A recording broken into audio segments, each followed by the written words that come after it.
are at the Sharon Canyon. Wow.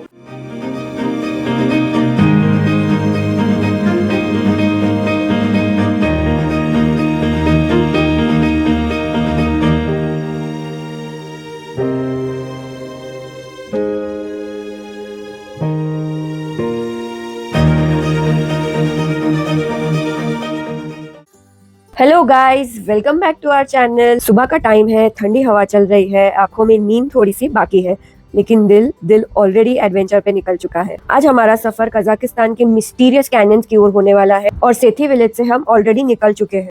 Good morning guys. आज हम अभी आए हैं ब्लैक कैनियन। बस से उतर के जब हमने इन कैनियंस को देखा तो पहली नजर में ही बस साइलेंस था। इन कैनियंस को देख के ऐसा लगता है जैसे जमीन जब फटी होगी तब उसने हजारों सालों की कहानियां अपने अंदर छुपा के रखी होगी। इन कैनियंस को ब्लैक कैनियंस तो कहा जाता है, बट ब्लैक कैनियंस कोई ऑफिशियल नाम नहीं है। ये बेसिकली शेरिन कैनियंस का एक डार्कर, लेस एक्सप्लोर्ड पार्ट है। Black canyons Charyn National Park के अंदर आता है, जो अल्माटी से अराउंड 200 किलोमीटर की दूरी पे है और ये जगह लगभग 12 मिलियन ईयर्स पुरानी है। ब्लैक कैनियन शेरिन कैनियन का एक हिस्सा है और ये डार्क रॉक्स और वोल्केनिक लेयर्स से बने हैं। और जैसा कि आप देख रहे हो, यहाँ पे डीप शैडोज होते हैं और सनलाइट डायरेक्ट नहीं पहुंच पाती और ये नैरो कैनियन वॉल्स लाइट को ब्लॉक करते हैं। इसीलिए इन कैनियंस को ब्लैक कैनियंस कहा जाता है। बहुत ज्यादा ठंड है, बहुत। वो बहती नदी और यहाँ पे इतनी साइलेंस है, ये जगह ऑलमोस्ट अनटच्ड है, ना ही यहाँ पे ज्यादा टूरिस्ट आते हैं। और अगर आप यहाँ पे आते हो तो ध्यान रखिए कि या तो मॉर्निंग या सनसेट टाइम पे आइए, क्योंकि आफ्टरनून में यहाँ पे बहुत ज्यादा हीट और हार्श लाइट होती है। And after saying good by two black canyons, अब हम आगे चलेंगे टुवर्ड्स मून कैनियन, जो शेरिन कैनियन का और एक पार्ट है। तो मुझे तो ये थोड़ा बहुत ब्लैक कैनियन जैसा ही लगा। हर जगह पे ये लोग ईगल लेके खड़े हो जाते हैं फोटो खींचने के लिए। यहाँ पे लगता है ये बहुत पॉपुलर धंधा है। बड़े बड़े ईगल इन लोग पाल लेते हैं, फिर फोटो खिंचाते हैं। तो हाँ, ये हम अंदर जाके दिखाते हैं।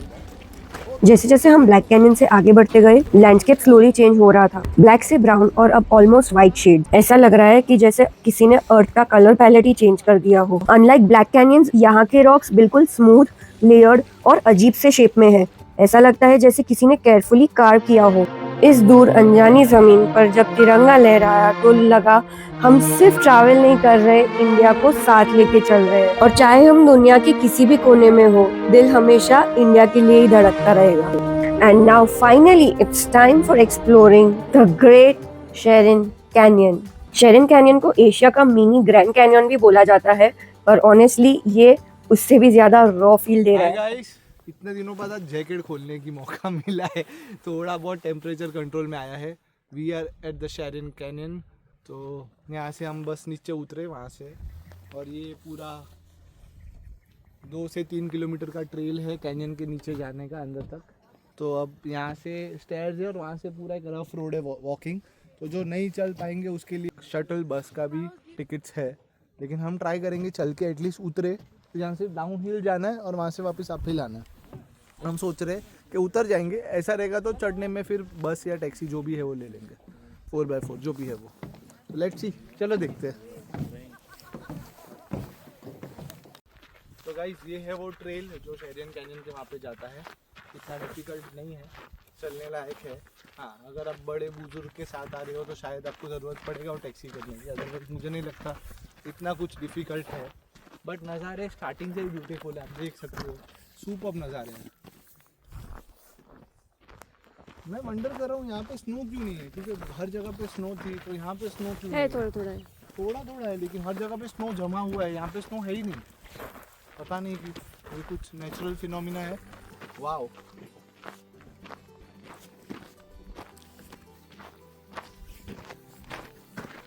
तो ये है शेरिन कैनियन। अंदर के नज़ारे आपको थोड़े टाइम में दिखने मिलेंगे।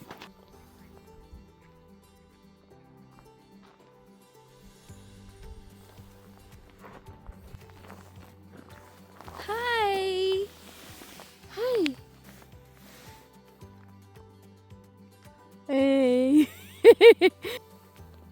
खावा नहीं बोलेगा।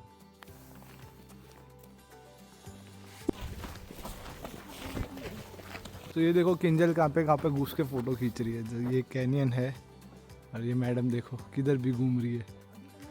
कोई बोलेगा इसके पैर में स्टिचेस है, तो फर्क पड़ रहा है इसको। हट्टी गट्टी मुस्टंडी। नज़ारे देखो भाई, नज़ारे देखो।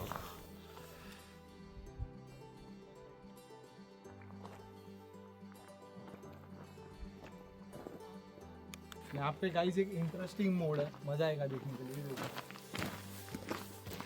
पूरा दो रॉक के बीच में से एक रास्ता वाओ। टनल जैसा।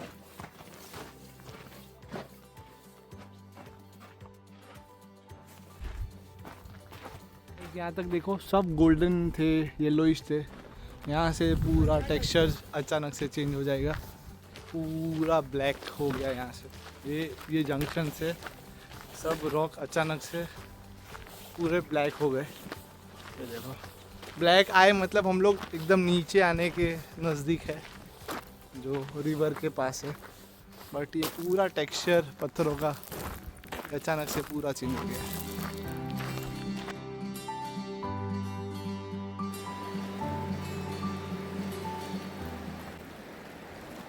तो गाइस पूरा ट्रैक चल के ऑलमोस्ट 2.5 किलोमीटर का ट्रैक करके हम नीचे आ चुके हैं। जो पीछे था वो पूरा शेरन कैनियन था और उसके एंड में आपको मिलता है शेरन रिवर। ये बहुत खूबसूरत नज़ारा है, पानी भी एकदम क्लीन, मस्त लग रहा है।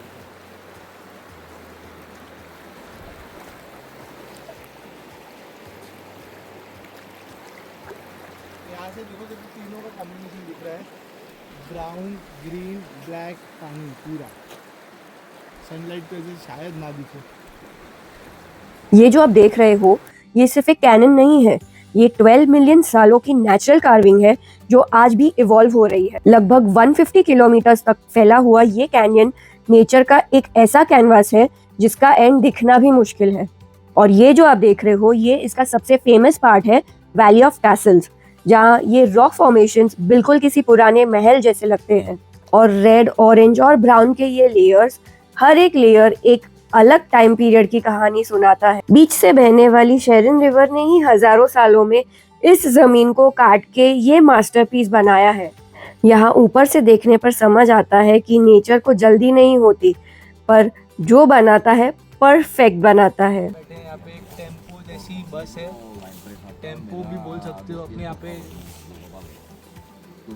मतलब कैसे एक्सप्लेन करूँ मुझे नहीं पता। एक टेम्पो है, उसके अंदर सीट्स डाल दी है to have the panoramic view. तो हम यहाँ से अभी ये गाड़ी में जाएंगे वापस, जहाँ पे स्टेयर्स ख़त्म हुए थे वहाँ पे ये गाड़ी छोड़ देगी। स्टेयर्स हमको वापस चढ़ना पड़ेगा, तो हम जा रहे हैं वहाँ पे। अभी देखते हैं इसका राइड कैसा होता है, थोड़ा हिकअप्स वाला रहेगा, मज़ा आएगा। चलो देखते हैं कैसा होता है। शेरन कैनियन एक्सप्लोर करने के बाद वापस बेस तक आने के लिए ये शटल सर्विस अवेलेबल होती है जो काफ़ी कन्वीनियंट लगती है, specially after all the walking. ये राइड अराउंड 10 मिनट्स की होती है और ऑनेस्टली ये थोड़ा रिलीफ भी देती है क्योंकि कैनियन के अंदर चलना काफ़ी टायरिंग हो जाता है। वापस आते वक्त भी व्यूज मिस नहीं होते, अलग एंगल से कैनियन और भी वाइड, डिफरेंट और डिटेल्ड लगता है। वैसे ये रोड तो थोड़ी बम्पी होती है, so be careful while you are on this ride and please do not forget to carry your water bottle, snacks और food because यहाँ पे खाने पीने के लिए कुछ भी नहीं मिलता है, whether you are a vegetarian or a non-vegetarian, so be careful with that. So करीबन 3.5 घंटे की जर्नी के बाद हम पहुँच गए अलमाटी और हमें लगी थी बहुत जोरों की भूख। So we came across one Indian restaurant called Tandoor and with no second thought सीधा जा धम पे खाना खाने। हाय गाइस, सो हमने अलमाटी पहुंच गए हैं। हमारा सामान हमने बस से निकाल दिया है और स्टेशन पे हमने रख दिया है। अलमाटी टू स्टेशन पे हमने स्टोर किया। बहुत सामान था हाथ में तो ब्लॉग नहीं कर पाए तभी, और वहाँ से हमने बस पकड़ के इंडियन रेस्टोरेंट ढूंढा है, तंदूर नाम है इसका। तो फाइनली इंडियन खाना खाने का बहुत इच्छा था और हमने एटलीस्ट 2 दिन से कुछ प्रॉपर मील नहीं खाया क्योंकि हम सती विलेज में गए थे तो वहाँ पे खाना नहीं मिल रहा था हमको जैसा चाहिए वैसा। फिर भी हमने कैसे तो भी मैनेज करके 2 दिन निकाले थे। तो आज हम आए हैं ये तंदूर रेस्टोरेंट में खाना खाने के लिए। खाना खाने के बाद वापस यहाँ पे आजू बाजू जो भी घूमने की जगह है, ग्रीन बाजार या कहीं तो जाएंगे, मतलब डिसाइडेड नहीं है। यहाँ सिटी में ऐसे ही स्ट्रोल डाउन करेंगे। 10:30 की हमारी ट्रेन है, तो ट्रेन से पहले थोड़ा घूमेंगे, खाना खाएंगे, घूमेंगे, फिर ट्रेन पकड़ेंगे। आपको ट्रेन की जर्नी भी दिखाएंगे और खाना कैसा है वो भी दिखाएंगे और खाने का रिव्यू भी देंगे। तो गाइस हमारा सूप और स्टार्टर आ गया है। तो सूप तो ओके है, स्टार्टर अभी तक चखा नहीं हमने, लेकिन ठीक है, इंडियन खाना मिला वही बड़ी बात है। तो गाइस मेन कोर्स आ गया है। इतना अच्छा भी नहीं इतना बुरा भी नहीं, लेकिन यहाँ पे यही एक्सपेक्ट कर सकते हो, तो ठीक है यहाँ के हिसाब से ठीक है, रोटी थोड़ी करेंगे, otherwise it is good. This restaurant also serves Jain and vegan food. Hi guys, so खाना वाना खा के थोड़ा बहुत शॉपिंग वॉपिंग करके हम लोग आ गए अलमाटी 2 स्टेशन, जहाँ पे हमने अपना सामान रखा है। तो सामान लेंगे, अभी बजे है रात के 11:20 का हमारा ट्रेन है। थोड़ा जल्दी जाना पड़ेगा क्योंकि इधर का सिस्टम क्या है अपने को नहीं पता, मतलब समझना पड़ेगा थोड़ा। तो जाते हैं, सामान लेते हैं, ट्रेन दिखाते हैं आपको, चलो। हाय गाइस, सो ये स्टेशन पे आ गए, ऐसा दिखता है, ये एंट्रेंस है। लगेज रखने का जगह, लेफ़्ट लगेज ऑफिस लिखा है। लेफ़्ट लगेज ऑफिस का मतलब यहाँ पे ये नहीं कि आप अपना लगेज छोड़ आए हो वो, लेकिन ये जहाँ पे लिखा है वहाँ पे आप आपका लगेज स्टोर कर सकते हो। 24/7 खुला रहता है ये वाला काउंटर। वो साइड जो जगह दिख रही है, तो वहाँ पे वेटिंग एरिया है जहाँ पे हम कुछ देर रुके थे। सो गाइस, ये वो वेटिंग एरिया है जहाँ पे आप वेट कर सकते हो आपकी ट्रेन के लिए। मतलब थोड़ा बहुत इंडियन रेलवे जैसा ही है। यहाँ पे आपको सब ट्रेन की डिटेल मिल जाएगी, और यहाँ पे जब आपकी ट्रेन आ गई तब आपको खाली इतना चल के, यहाँ पे भी ऑफिस है, देखो लेफ़्ट लगेज ऑफिस, तो यहाँ पे आप आपका सामान रख सकते हो। एंड जब आप स्टेशन के अंदर जाओगे तो यहाँ से बाहर निकलना है, और सामने आपको आपकी ट्रेन, मतलब आपको पहले प्लेटफॉर्म कंफर्म करना है कौन सा है। हमारा फर्स्ट ही था, तो यही है हमारा प्लेटफॉर्म भी यही है, और हमारा कंपार्टमेंट भी यही है। तो लकीली बोरिया बिस्तर लेके हम यहाँ पे ही खड़े हैं ठंड में सिकुड़ते हुए। हाय। तो ये है हमारी ट्रेन, और यहाँ से जाना है। यहाँ पे हमारा पासपोर्ट वगैरह चेक किया, और अब हम अंदर जाएंगे। बहुत नैरो कंपार्टमेंट है यहाँ के, बहुत ज़्यादा नैरो है।